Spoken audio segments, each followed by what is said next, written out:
देखिए pinnacle institutes आज आप प्रोबेबिलिटी का सेकंड लेक्चर आपको लेके आ रहा है। फर्स्ट लेक्चर आप लोग देखिए, उसके बाद सेकंड लेक्चर।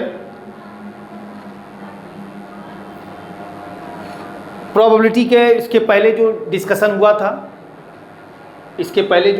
हुआ था प्रोबेबिलिटी का, हमने डिस्कस किया था कि रैंडम एक्सपेरिमेंट और रैंडम एक्सपेरिमेंट के आउटकम्स का डिटेल हमने आपको बताया था कि रैंडम एक्सपेरिमेंट क्या है और रैंडम एक्सपेरिमेंट के जो टोटल आउटकम्स हैं उसके बारे में आपको बताया गया था।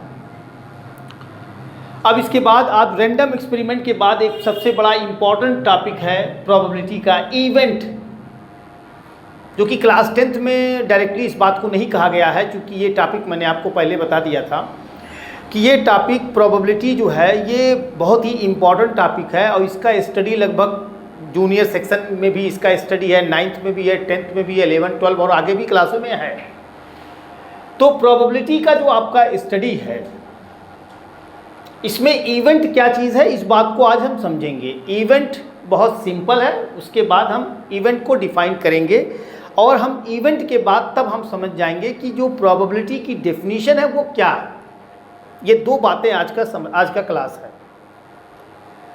देखिए, इवेंट के बारे में आपको समझने से पहले हम एक एग्जाम्पल लेते हैं, तब आपको समझाते हैं।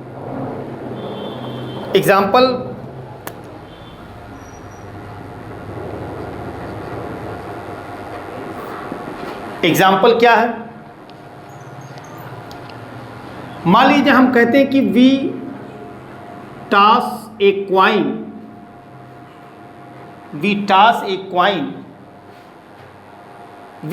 Coin 2 times.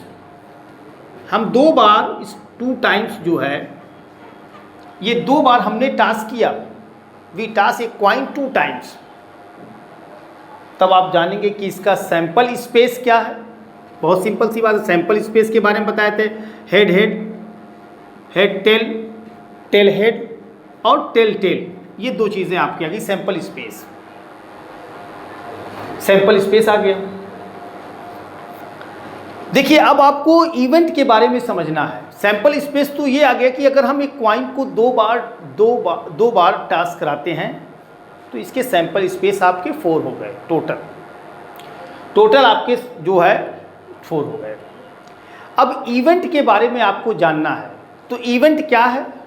इवेंट एक बात, थोड़ी सी मिसाल आप समझ लो कि ये सैंपल स्पेस है और ये सैंपल स्पेस का पहला आउटकम है, ये सैंपल स्पेस का दूसरा आउटकम है, ये तीसरा आउटकम है, ये चौथा आउटकम है।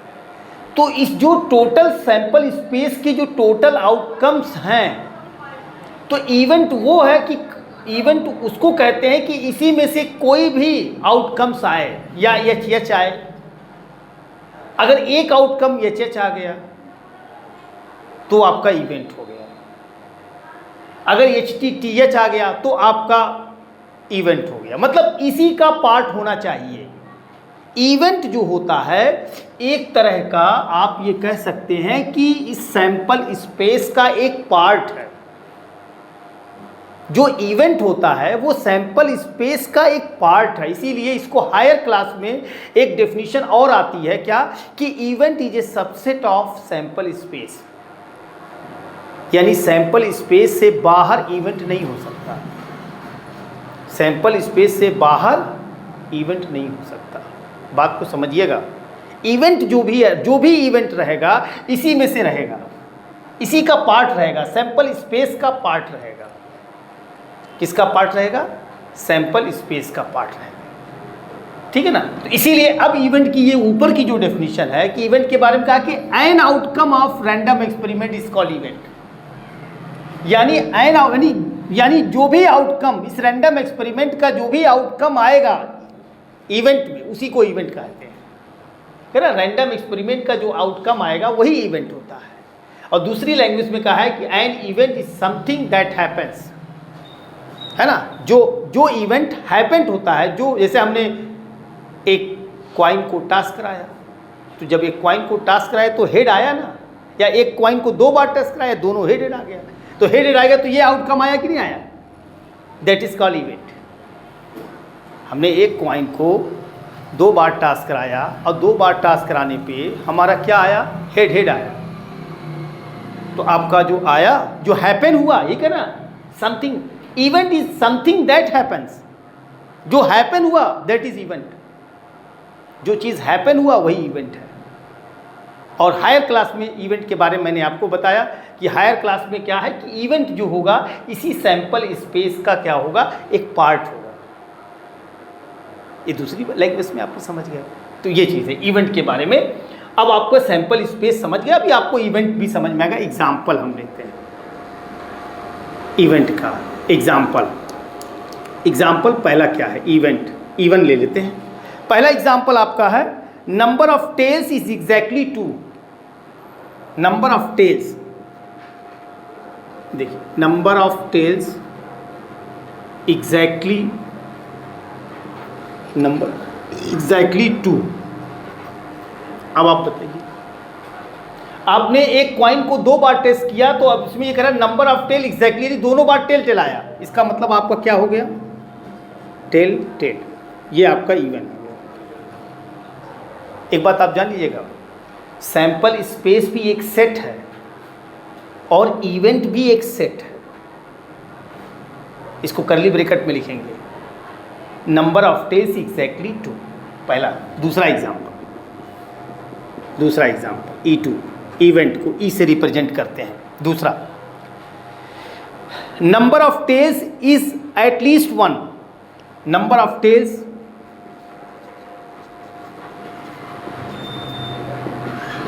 एटलीस्ट 1, यानी नंबर ऑफ टेल एटलीस्ट 1, यानी कम से कम एक टेल हो। अब मैं 2 लॉजिक आपको बताऊं, मैथमेटिक्स में 2 लॉजिक है।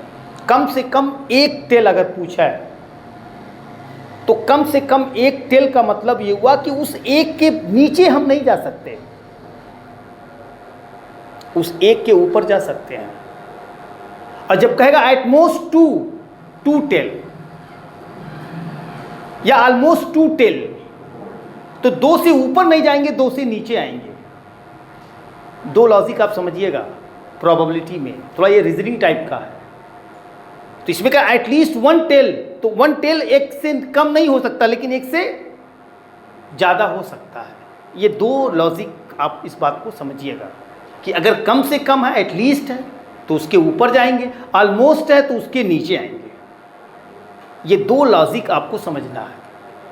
जब ये 2 लॉजिकों को आप समझ जाएंगे तो बहुत आसानी से नंबर ऑफ एटलीस्ट 1 टेल का मतलब ST और TH आया, तो कम से कम एक टेल है, तो जाहिर कम से कम है, ऊपर तो 2 टेल तो हो सकता है, एक कम से कम एक है ना, तो हम 2 भी कर सकते हैं, 2 से ज़्यादा होगा नहीं।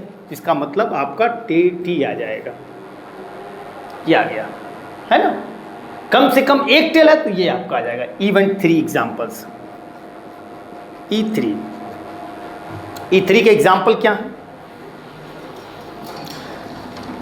तीसरा example, number of head is at most 1। Number of heads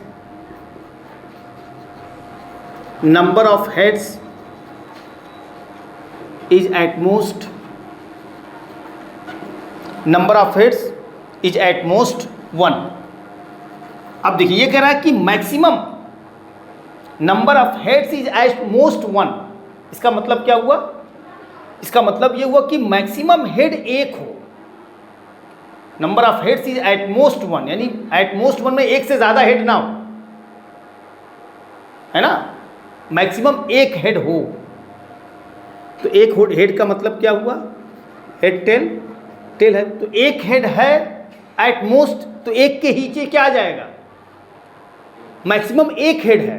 तो मैक्सिमम जब एक हेड है तो एक के ऊपर तो जाएंगे नहीं, एक के नीचे आएंगे। तो एक के नीचे आपका क्या होगा, मैक्सिमम अगर एक हेड है तो एक के नीचे नो हेड होगा। अगर मैक्सिमम एक हेड बोल रहा है तो जब उसके नीचे आएंगे तो नो हेड आएगा, और नो हेड में आपका टेल्टे आएगा, ये आ जाएगा। थोड़ा सा ये प्रोबेबिलिटी मैंने बताया ना थोड़ा ये रीजनिंग टाइप का ये लेसन है, थोड़ा सा आप जहन लगाएंगे तो आपको ये क्वेश्चन आ जाएगा। तीसरा, 3 एग्जाम्पल्स हो गए और 4 चौथा एग्जाम्पल। चौथा आपका है second toss is not head. ये चौथा आपका E4 है। Second toss is not head, is not head, यानी सेकंड टॉस जो हेड ना हो। सेकंड टॉस कौन कौन होगा? सेकंड टॉस आपका सैंपल स्पेस में देखिए हेड नहीं है, तो सेकंड टॉस हेड नहीं है, इसका मतलब ये आएगा और ये आएगा, है ना।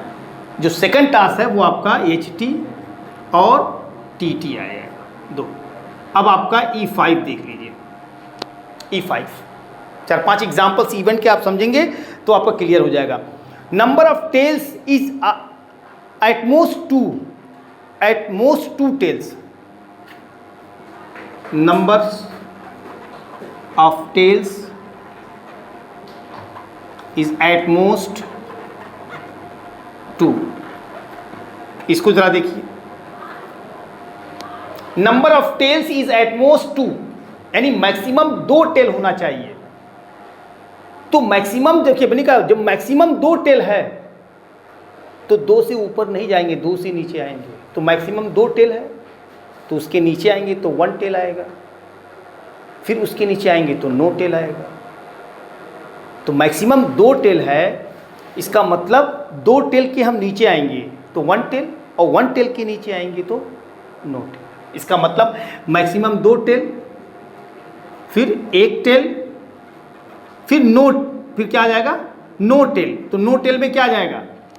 हेड हेड आ जाएगा। नो टेल में आपका हेड हेड आ जाएगा। ये आपका 5वां एग्जाम्पल है।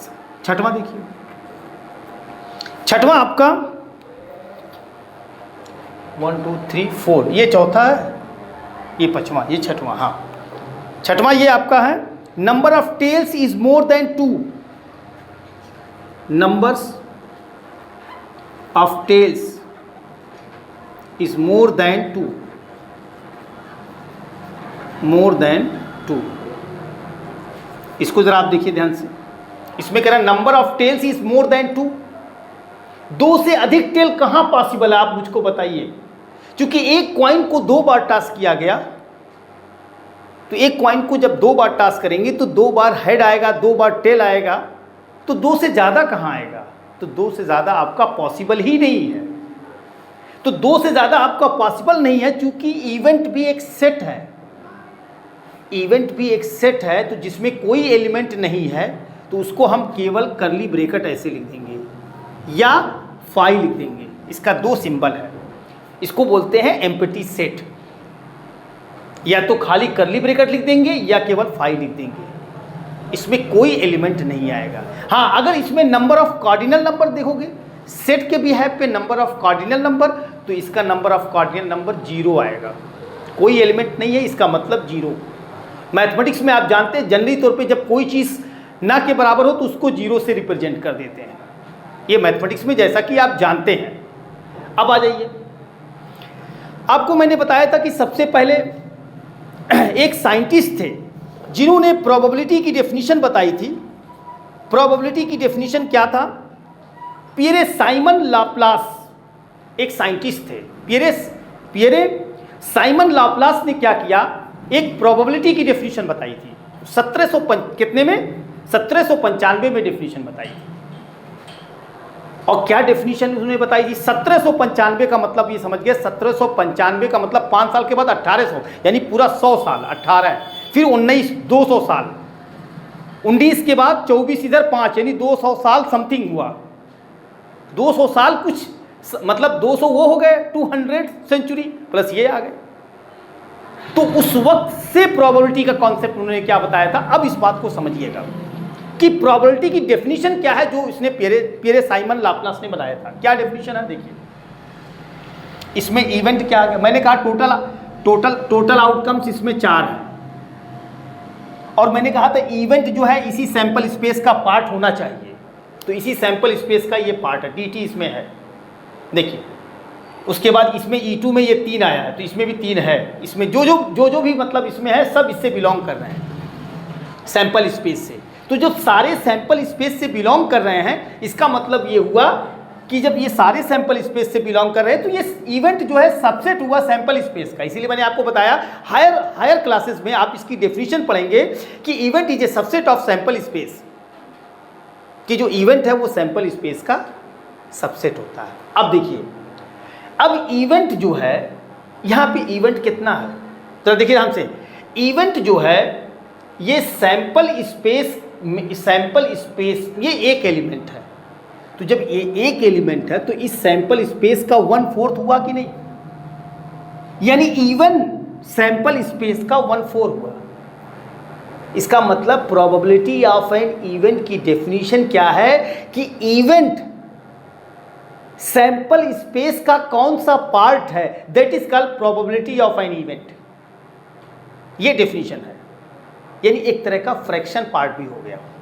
इधर देखिए E2 ये 3 है, इसका मतलब 3/4। E2 जो है सैंपल स्पेस का 3/4 है।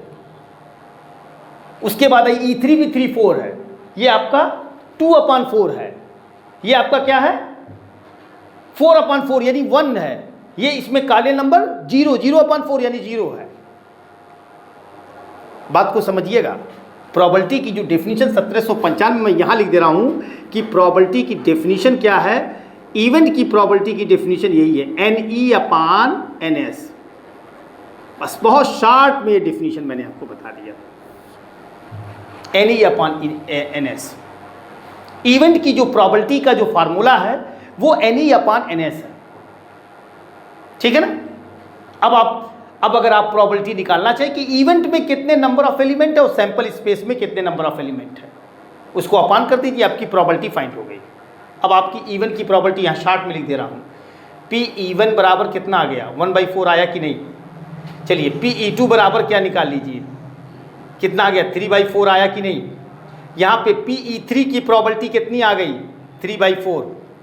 यहाँ पे आ जाइए, यहाँ पे E4 की प्रोबेबिलिटी, E4 की प्रोबेबिलिटी कितने गए 2/4 आया कि नहीं। यहाँ पे P-E5 की प्रोबेबिलिटी कितना आ गया E5, यहाँ लिख दे रहा हूँ। P-E5 की प्रोबेबिलिटी कितनी आई 1 2 3 3/4 है ना। और उसके बाद P-E6 की प्रोबेबिलिटी कितनी आई, यहाँ पे नंबर ऑफ काले नंबर 0 है, 0/4 कितना आ गया 0 आ गया। ये चीज़ आपने देखा। तो प्रोबेबिलिटी का देखिए आपने जो रिजल्ट आया, ये चीज़ें आपकी ये डेफिनेशन हो गई। और इस डेफिनेशन में आपने ये देखा कि लगभग 1/4 3/4 3/4 या 1/2 आ जाएगा, ये आपका 0/4 यानी 0 आ जाएगा। अब इस नंबर को देखने से क्या पता चल रहा है, बात को समझिएगा। इस नंबर को देखने से ये पता चल रहा है कि प्रोबेबिलिटी जो है, प्रोबेबिलिटी नंबर लाइन पे थोड़ा सा हम इसको आपको समझा देंगे कि ये 0 है और ये 1 है। देखिए ध्यान से, 0/4 ये 4/4 हो जाएगा। 5 पे प्रोबेबिलिटी जो है ये 4/4 यानी 1 आ जाएगा। इधर देखिए प्रोबेबिलिटी, जरा देखिए ध्यान से, प्रोबेबिलिटी 0 भी है 1 भी है, और इसका मतलब प्रोबेबिलिटी पूरे क्लास में कहीं भी प्रोबेबिलिटी का आंसर आएगा, ध्यान दीजिएगा, इसी दो के बिटवीन प्रोबेबिलिटी का आएगा आंसर। इस बात को आप समझिएगा कि प्रोबेबिलिटी का जो ये कॉन्सेप्ट है इसी दो के बीच आएगा। यानी प्रोबेबिलिटी 0 भी हो सकती है, प्रोबेबिलिटी 1 भी हो सकती है, और इन दोनों के बीच हो सकती है। इसका मतलब कि प्रोबेबिलिटी नेगेटिव नहीं हो सकता। प्रोबेबिलिटी का जो आंसर है वो नेगेटिव पॉसिबल नहीं है, ये इसके रेंज में आएगा। बात को समझिएगा, प्रोबेबिलिटी का जो रेंज है वो पॉजिटिव है। तो यहाँ पे बात करें 0 और 1 और इसके बीच 0 और 1 के बीच का जो पोर्शन होता है वो फ्रैक्शन पार्ट होता है। इसका मतलब आप लिख सकते हैं कि प्रोबेबिलिटी की जो कंडीशंस है वो 0 के बराबर होगा और 1 के बराबर होगा और इसके बीच होगा। ये प्रोबेबिलिटी का रेंज है, 0 और 1, यानी कभी भी प्रोबेबिलिटी कभी 1 से बड़ा नहीं हो सकता, कभी 0 से छोटा नहीं हो सकता। ये प्रोबेबिलिटी का रेंज है। कभी 1 से मोर नहीं हो सकता, कभी 0 से लेस नहीं हो सकता, यानी कभी निगेटिव नहीं हो सकता, कभी 1 से ज़्यादा नहीं हो सकता। ये दो बातें आपको समझना है। प्रोबेबिलिटी का रेंज जो होगा वो 0 और 1, और ये चीज़ कभी कभी कंपटीशंस में भी, तमाम एग्जामों में भी ये पूछ लेगा कि प्रोबेबिलिटी का रेंज क्या है। 4 ऑप्शन दिया रहेगा, उसमें से एक टिक करना रहेगा, ठीक है ना। तो ये चीज़ें आपको मैंने आज बताया कि ये सेकंड लेक्चर प्रोबेबिलिटी का था, और इस लेक्चर में मैंने आपको ये बताया कि इवेंट क्या है और इवेंट प्रोबेबिलिटी क्या है। इसके बाद इसमें कुछ चीज़ें नेक्स्ट लेक्चर में बताई जाएगी कि कॉम्प्लीमेंट्री इवेंट क्या है, उसके बाद कुछ एप्लीकेशन कराए जाएंगे। ये आपका दूसरा लेक्चर था, उसका नेक्स्ट लेक्चर थर्ड है। Thank you.